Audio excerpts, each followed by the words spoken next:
Hi everyone. Nifty bank Nifty review section మళ్ళీ start చేశాను. Yeah చూడొచ్చు, నేను డిస్కషన్ చేశాను. బ్యాంక్ నిఫ్టీ అనేది 50 టు 500 చేంజ్ వరకు రీచ్ కాగలుగుతుంది అని అన్నాను. నిన్నటి వీడియో చూసిన వాళ్ళకి మ్యాక్సిమం తెలుసు. యా బ్యాంక్ నిఫ్టీ అనేది 52,550 చేంజ్ వరకు ఈజీగా రీచ్ కాగలుగుతుంది. క్యాపబిలిటీ ఉంది, ట్రై చేయొచ్చు అని అన్నాను. బట్ కాకపోతే ఆ వీడియోలో కూడా నేను క్లియర్గా చెప్పాను, ఓవర్ నైట్ పొజిషన్సే వర్క్ అవుతాయని. ఇక్కడ చూడొచ్చు, ఓవర్ నైట్ పొజిషన్లోనే అది రీచ్ అయినట్టు గ్యాప్ అప్ ఓపెనింగ్ చూపెట్టింది. ఆ తర్వాత షార్ట్ సెల్లింగ్, క్లియర్గా షార్ట్ సెల్లింగ్. బ్యాంక్ నిఫ్టీ ఆ లెవెల్ అయితే రీచ్ అయింది, బట్ కాకపోతే పర్ఫెక్ట్ షార్ట్ సెల్లింగ్. నెక్స్ట్ ఎలా ఉంటుంది అనేది మనం డిస్కషన్ చేద్దాం. అండ్ ఇక్కడ బ్యాంక్ నిఫ్టీ వచ్చేసరికి క్లియర్గా మనం రిట్రేస్మెంట్ కండిషన్లోనే ఉంది. ఇది నేను పుల్ బ్యాక్ అనేది ఇంపార్టెంట్ అని చెప్పాను, ఇంకా పుల్ బ్యాక్ అయితే రాలేదు. క్లియర్గా ఇవాళ నేను మన రిటైల్ ఇన్వెస్టర్ వాట్సాప్ గ్రూప్ ఉంది, అందులో కూడా నేను క్లియర్గా చెప్పాను షార్ట్ సెల్లింగ్ జరుగుతుంది, షార్ట్ రికవరీ ట్రై చేయండి, బయింగ్ అని క్లియర్గా చెప్పాను. అక్కడ కూడా షార్ట్ సెల్లింగ్ క్లియర్గా ఉంది యాజ్ ఎక్స్పెక్టెడ్. ఒకటి క్లియర్గా చెప్తాను, రికమెండేషన్స్ అడగకండి, లెవెల్స్ అడగకండి, నేను అవి చెప్పను. దాటి ద్వారా వచ్చే ప్రాబ్లమ్స్ చాలా ఎక్కువ. నేను డైరెక్షన్స్ చెప్తాను, వాటిని యూటిలైజ్ చేసుకునే కెపాసిటీ ఉంటే చేసుకోండి, అదర్వైజ్ లైట్ తీసుకోండి. ఓకే, ఇప్పుడు మార్కెట్ అయితే నిఫ్టీ అయితే మనకి ఇది రిట్రేస్మెంట్ కండిషన్ అయితే ఫామ్ చేస్తుంది. సో ఇక్కడ మనకి షార్ట్ ట్రెండ్ ఫామ్ అయ్యే ఛాన్స్ ఉంది. మైనర్, మేజర్, షార్ట్ ట్రెండ్స్లో మనకి ఇప్పుడు షార్ట్ ట్రెండ్ ఫామ్ అవుతుంది అనిపిస్తుంది. షార్ట్ కాస్త మైనర్, మేజర్ ట్రెండ్స్లోకి మారడానికి చాలా టైం పడుతుంది. ఇక్కడ మనకు ఒక షార్ట్ లెవెల్స్ అయితే ఫామ్ అయ్యాయి. ఈ రేంజ్ బాండ్ రిట్రేస్మెంట్ కండిషన్ అయితే క్లియర్గా ఉంది. ఈ రిట్రేస్మెంట్ అనేది మనకి హెల్ప్ చేయవచ్చు మార్కెట్లో.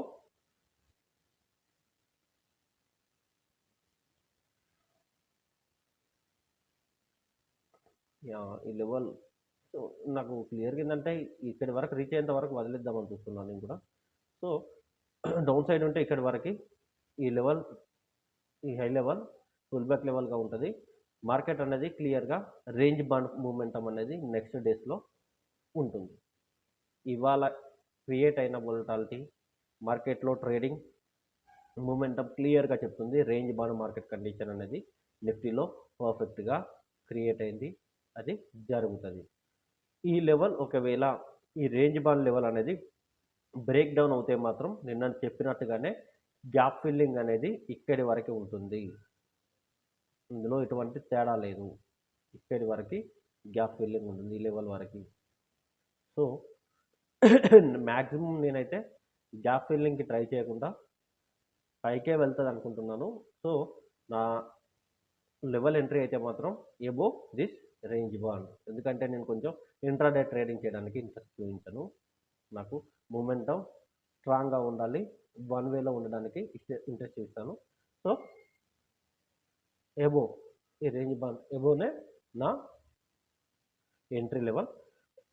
క్లియర్గా బ్యాంక్ నిఫ్టీకి వస్తే మాత్రం ఇది క్లియర్గా షార్ట్ సెల్లింగ్ చూపించి సైడ్ వేస్ తీస్తుంది క్లియర్గా. అండ్ ఇది కూడా రేంజ్ బాండ్ మూమెంటంనే ఫామ్ చేస్తుంది అని అనుకుంటున్నాను, ఎందుకంటే స్ట్రాంగ్ లెవెల్ కదా ఇది ఒక స్ట్రాంగ్ లెవెల్. ఇది మేజర్ రెసిస్టెన్స్గా ఫామ్ అయింది. చూడండి, కన్సాలిడేషన్ రేంజ్లో ఇది ఒక మేజర్ రెసిస్టెన్స్లా యాక్టివ్గా పర్ఫామ్ చేస్తుంది. సో ఇక్కడ బ్రేక్అవుట్ అనేది కన్సాలిడేటెడ్తోనే వస్తుందని అనుకుంటున్నాను. కన్సాలిడేటెడ్ బ్రేక్అవుట్ అంటే క్లియర్గా ఈ లెవెల్ కింద మార్కెట్ కన్సాలిడేట్ అయిన తర్వాతనే బ్రేక్అవుట్ ఇచ్చే ఛాన్స్ ఉంది.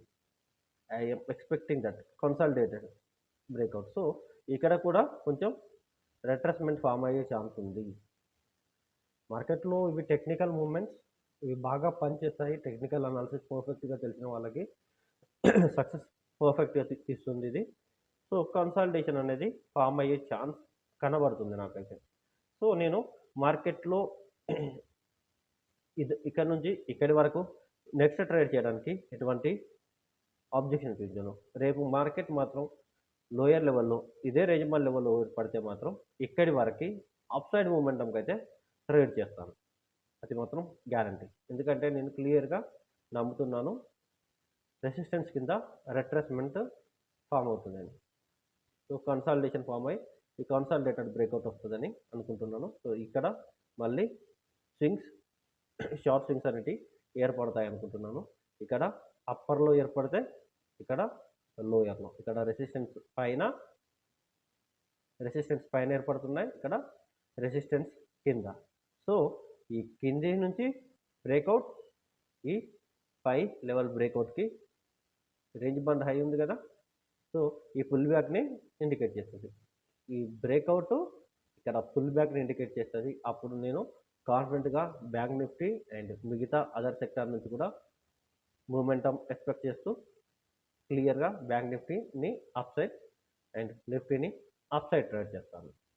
సో, మనకిప్పుడు మార్కెట్ అనేది రేంజ్ బాండ్ మొమెంటంలో ఉంది అనేది క్లియర్‌గా ఐడెంటిఫై అయ్యింది. సో, రేంజ్ బాండ్ ట్రేడింగ్ అనేది క్లియర్‌గా రెసిస్టెన్స్, సపోర్ట్ మధ్యలో పర్ఫెక్ట్‌గా వోలటాలిటీ లో స్వింగ్స్‌తో ఉంటుంది. దాన్ని యూటిలైజ్ చేసుకోండి. ఓకే. Thank you. ఇది రివ్యూ. నా ఎంట్రీస్ అనేటివి నెక్స్ట్ క్లియర్‌గా చెప్పాను. రెసిస్టెన్స్ ఈ హై పుల్ బ్యాక్‌ని క్లియర్‌గా ఇండికేట్ చేసినప్పుడు బయింగ్. టుమారో మాత్రం రేంజ్ బాండ్‌లో ఉన్నా కూడా ఇక్కడి వరకి బై చేయడానికి ట్రై చేస్తాను. ఇక్కడికి వరకు ఉన్న వోలటాలిటీని యూటిలైజ్ చేయడానికి ట్రై చేస్తాను. యాహ్! Thank you. ఇవాళ నేను షార్ట్ పొజిషన్ తీసుకున్నాను చెప్పినట్టుగానే క్లియర్‌గా ఒక 40 పాయింట్స్ ట్రేడ్ చేశాను నిఫ్టీలో. నిఫ్టీ ఆప్షన్స్‌లో. యాహ్! Thank you.